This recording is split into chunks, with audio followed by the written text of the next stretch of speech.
नमस्कार दोस्तों। I am sure कि अभी तक आपको यस बैंक के साथ जो भी कुछ हुआ था पिछले साल आपके जहन में होगा, आपको याद होगा। लेकिन अभी क्या हो रहा है कि वापस से एक और बैंक है आरबीएल बैंक।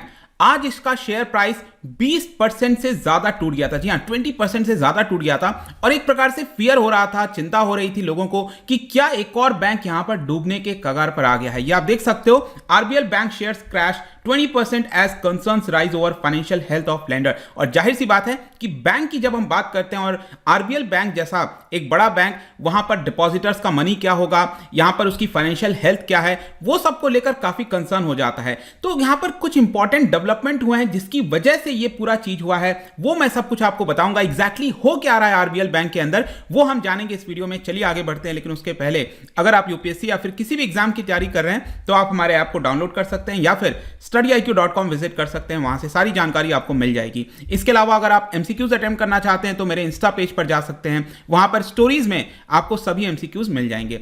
चलिए देखते हैं एग्जैक्टली हो क्या रहा है, हम इसकी आखिरकार चर्चा क्यों कर रहे हैं। जैसा कि मैंने आपको बताया कि आज जो आरबीएल बैंक का शेयर प्राइस अगर आप देखोगे तो अचानक से गिर गया। ये आप देख सकते हो, पिछले 5 दिन पहले जो इसका शेयर प्राइस है वो 170 के ऊपर बना हुआ था, इनफैक्ट 180 के आसपास भी चला गया था।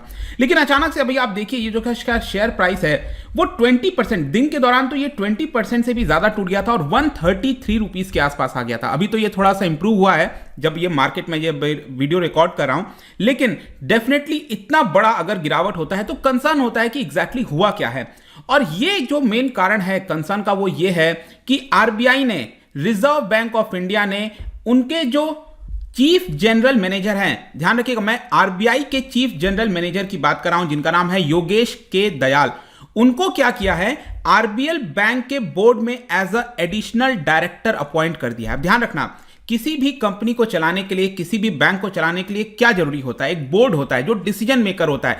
अल्टीमेट डिसीजन किसके द्वारा लिया जाता है, किसी भी बैंक के बोर्ड के द्वारा, BOARD। अब बोर्ड के अंदर जो मेंबर्स होंगे वो कौन अपॉइंट करेगा, वो शेयर होल्डर्स अपॉइंट करेंगे जो उसको ओन करते हैं उस बैंक को, राइट, जाहिर सी बात है। तो यहां पर वो लोग अपने मेंबर्स को अपॉइंट करते हैं और बोर्ड के अंदर ये लोग फाइनल डिसीजन लेते हैं कि बैंक को किस दिशा में ले जानी है। और डे टू डे बिजनेस के लिए क्या होता है, जो सीईओ हो गया, एमडी हो गए, उनके द्वारा देखभाल किया जाता है डे टू डे बिजनेस, लेकिन अल्टीमेट डिसीजन यहां पर बोर्ड का होता है। तो यहां पर अब आप खुद सोच के देखो, आरबीआई अगर इंटरवेंशन कर रहा है, आरबीआई अपने ही पर्सन को, योगेश के दयाल को अगर बोर्ड के अंदर ला रहा है तो इसका बहुत बड़ा कारण होना चाहिए, अदरवाइज आरबीआई को इंटरवेंशन करने की क्या जरूरत पड़ती, राइट।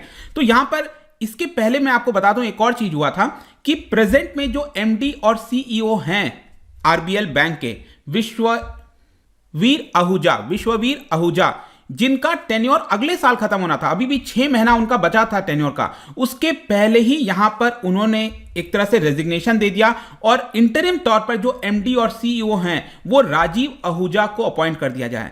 राजीव आहूजा अभी के लिए एग्जीक्यूटिव डायरेक्टर थे आरबीएल बैंक के अंदर, लेकिन यहां पर राजीव आहूजा को अब जो एमडी और सीईओ, मतलब डे टू डे जो बिजनेस है, वो राजीव आहूजा के द्वारा दिया जाएगा। तो ये जो अचानक से चेंजेस हुआ है ना बैंक के अंदर, इसकी वजह से ये खलबली मच गई और ये जो शेयर प्राइस है अचानक से गिर गया। अब क्वेश्चन आता है कि बैंक के साथ क्या इशू है। देखिए ध्यान रखना है, अभी तक क्लैरिफिकेशन कोई बहुत ज्यादा नहीं आया, ट्रांसपेरेंसी आरबीआई की तरफ से, बैंक की तरफ से एग्जैक्टली बताया नहीं जा रहा है कि हो क्या रहा है यहां पर। लेकिन जो भी खबर है मैं आपको बताता हूं। देखो, आरबीआई के पास पावर होती है under the banking regulation act 1949, उसके अंदर एक है सेक्शन 36AB।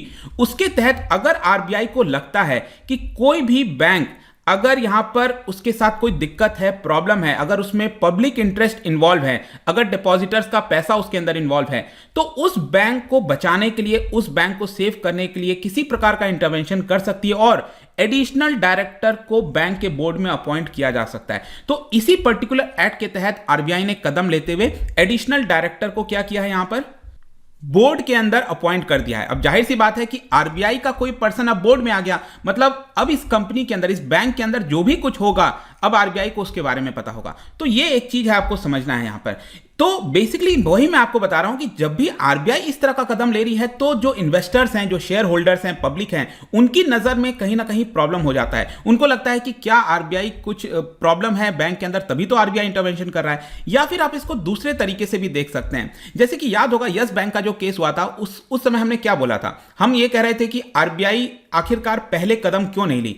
तो ये भी आप इस तरह से देख सकते हो कि मे भी हो सकता है कि आगे फ्यूचर में आरबीएल बैंक के साथ कोई प्रॉब्लम ना हो, उसको कोई उतनी दिक्कत ना हो जाए, उसके पहले ही आरबीआई ने यह कदम ले लिया है। तो एक पॉजिटिव स्टेप के तौर पर भी आप देख सकते हो, यहां पर एक नेगेटिव स्टेप के तौर पर भी देख सकते हो, लेकिन अभी भी बहुत ज्यादा ट्रांसपेरेंसी नहीं है कि एग्जैक्टली वहां हो क्या रहा है। ठीक है, अब क्वेश्चन है कि इसका इंपैक्ट क्या है। देखिए, एक तो जो स्टॉक प्राइस है वो अचानक से गिर गया, मैंने आपको बताया, लेकिन यहां पर जो राजीव आहूजा, जिनको एक इंटरिम तौर पर एमडी सीईओ अपॉइंट किया गया है, उन्होंने कहा है कि हम फुल्ली सपोर्ट करते हैं आरबीआई को, लेकिन यहां पर जो बैंक के यूनियंस हैं उन्होंने कंसर्न्स जताया है। जैसे कि बैंक के यूनियन के आप देख सकते हो, जो जनरल सेक्रेटरी हैं all India bank employees association के, उन्होंने एक लेटर लिखा है फाइनेंस मिनिस्ट्री को, और यह कहा है कि जिस प्रकार से पिछले साल चाहे यस बैंक हो, लक्ष्मी विलास बैंक हो गया, मैंने दोनों के ऊपर वीडियो बनाया, जिस प्रकार से इसमें फॉल देखने को मिला था, जरूरी है कि फाइनेंस मिनिस्ट्री या फिर आरबीआई तुरंत इसके अंदर दखल दे और जो डिपॉजिटर्स का पैसा है, इंटरेस्ट है, उसको बचा कर रखे। अगर आरबीएल बैंक को किसी दूसरे बैंक के साथ मर्ज करना है तो वो करे, जो भी करे,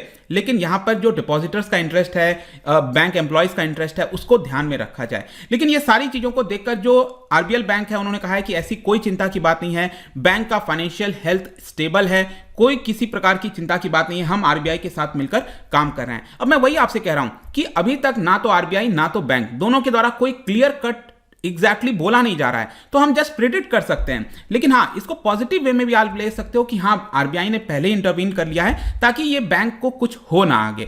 अब क्वेश्चन आखिरी में आपके मन में ये भी आएगा कि प्रेजेंट में फाइनेंशियल हेल्थ कैसा है बैंक का, मतलब जो भी पब्लिक में डेटा है इस समय, किस तरह का फाइनेंशियल हेल्थ है। देखिए, यहां पर अगर हम प्रॉफिट की बात करें, क्योंकि किसी भी बैंक को, अगर किसी भी कंपनी बैंक को अगर जज करना है तो हमें प्रॉफिट एक बहुत बड़ा क्राइटेरिया होता है कि क्या वो कंपनी या बैंक प्रॉफिट में जा रही है कि नहीं। देखिए, प्रॉफिट बढ़ रहा था, इनफैक्ट मैं सही बताऊं तो पिछले कुछ समय से आरबीएल बैंक का प्रॉफिट बढ़ रहा है, लेकिन प्रॉब्लम क्या है ना, ज्यादातर प्रॉफिट क्या हो रहा है कि जो बैड लोन की प्रोविजनिंग है उसके अंदर एडजस्ट हो रहा है। जैसे कि फॉर एग्जाम्पल, अगर बैंक को 100 रुपए का प्रॉफिट हो रहा है, तो पहले क्या हुआ था कि बैड लोन आपको पता है कि बैंक ने पैसा दिया, वो पैसा वापस नहीं आया, तो उसके लिए उनको प्रोविजनिंग, ये प्रॉफिट में से वो साइड में निकालना होता है। तो मान लो 100 रुपए में से इन्होंने 50 रुपए तो वो सिर्फ बैड लोन के तौर पर निकाल दिया। ठीक है, तो अभी क्या हुआ है कि प्रॉफिट बढ़ रहा था, लेकिन बहुत सारा पैसा जो प्रॉफिट है ना, वो बैड लोन की तरफ चला गया, क्योंकि बैड लोन में उनको नुकसान हुआ था। तो नेट प्रॉफिट अगर आप देखोगे तो बहुत ही कम है इनका। वैसे अगर आप डिपॉजिटर बेस देखोगे तो करीब 75,000 करोड़ से ज्यादा का है। एडवांसेस इन्होंने दिया है करीब 58,000 करोड़ के आसपास। बैंक का ग्रॉस एनपीए करीब 3,130 करोड़ के आसपास है, मतलब 5.4%, जो कि आप कह सकते हो पिछले साल के मुकाबले बढ़ा है। पिछले साल ये 3.3% था, लेकिन एक साल के अंदर एनपीए इनका अगर आप देखो तो 5.4% हो गया है। अब जाहिर सी बात है कि एनपीए बढ़ा है, लेकिन मैं बता दूं कि ये कोविड के चलते भी एक इंडिकेटर है, क्योंकि बहुत सारे बैंक का बढ़ा है, ऐसा नहीं है कि सिर्फ आरबीएल बैंक का ही बढ़ा है, बहुत सारे बैंक का बढ़ा देखने को मिलेगा। इसके अलावा यहां पर जो कैपिटल एडिक्वेसी रेशियो है बैंक की, वो भी अच्छी है। कैपिटल एडिक्वेसी मतलब कि जब भी बैंक एडवांस देती है तो उसके मुकाबले क्या उसके पास एनफ कैपिटल है कि नहीं है। जैसे यस बैंक का तो बहुत कम हो गया था, मतलब नीचे आ चुका था ये, लेकिन इसका कैपिटल एडिक्वेसी आप देखिए 16.3%, मिनिमम 12% के आसपास होना चाहिए, 12.5%, लेकिन ये 16.3% है, जो कि अच्छा कह सकते हो आप। लिक्विडिटी कवरेज रेशियो 155%, एनपीए 2.1, ये नेट एनपीए है, जो पिछला वाला एनपीए बताया वो ग्रॉस एनपीए था। ठीक है,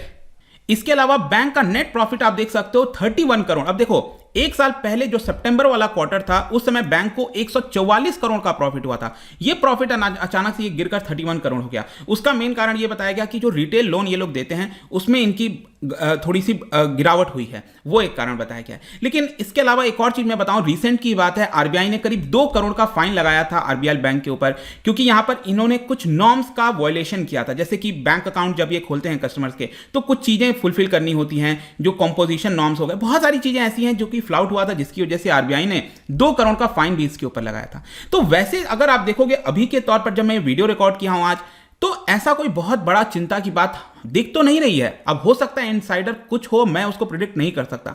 जो भी कुछ था वो मैंने आपको अभी के लिए बता दिया है। यहां पर आरबीआई ने इंटरवेंशन किया है, शायद हमें और वेट करना चाहिए आरबीआई के स्टेटमेंट का, आरबीआई क्या कहती है। But I am very sure कि जो डिपॉजिटर का पैसा वैसा वो तो सब आपका सेफ रहेगा, उसमें जरा भी चिंता की बात नहीं है।